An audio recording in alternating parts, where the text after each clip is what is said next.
process of purchasing a home can be scary, but here to help us through each step is Mr. Bruce Dodd from People's Home Equity. Thanks for joining us. Good to be here. All right, so we're buying at home. The home buying process can be a little bit scary. Let's start at the beginning. What do we need to know? Well, I think that a lot of folks put the cart before the horse, so start looking at houses before they lock down their financing. I think even if you're very confident in your financial situation, as the market sits today, it's important to have a lender who can demonstrate that you're ready to go.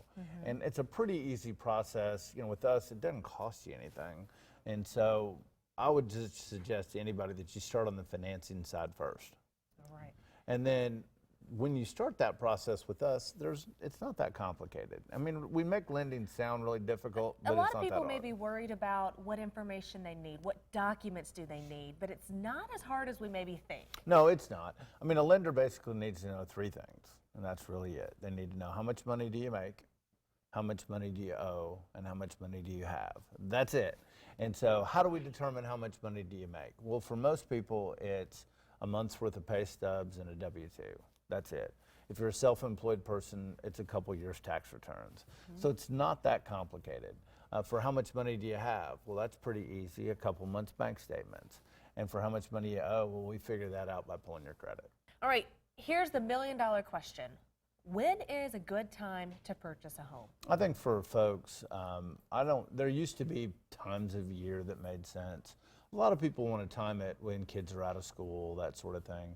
But for most folks, I would say there's really not a perfect time of year. It's just when it makes sense for you in life.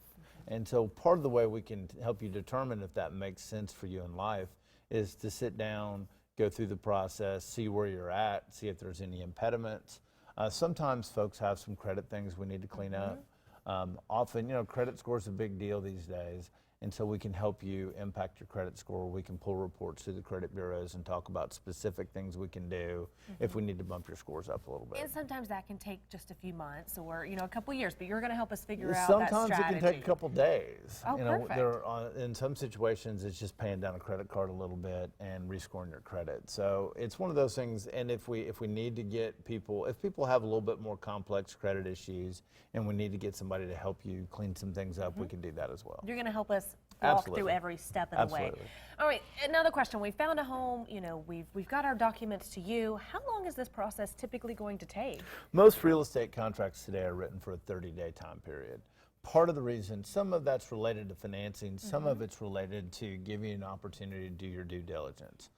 Crazy to buy a house without a home inspection. Right. And so you want to get that home inspection process done. And you want to give yourself enough time to make sure if there's issues that pop up in that the seller has enough time to, you know, address those things. So typically you're going to write a contract for 30 days. And I know we're going to talk in a couple weeks about some differences between being pre-qualified, pre-approved, and how that can affect the process also.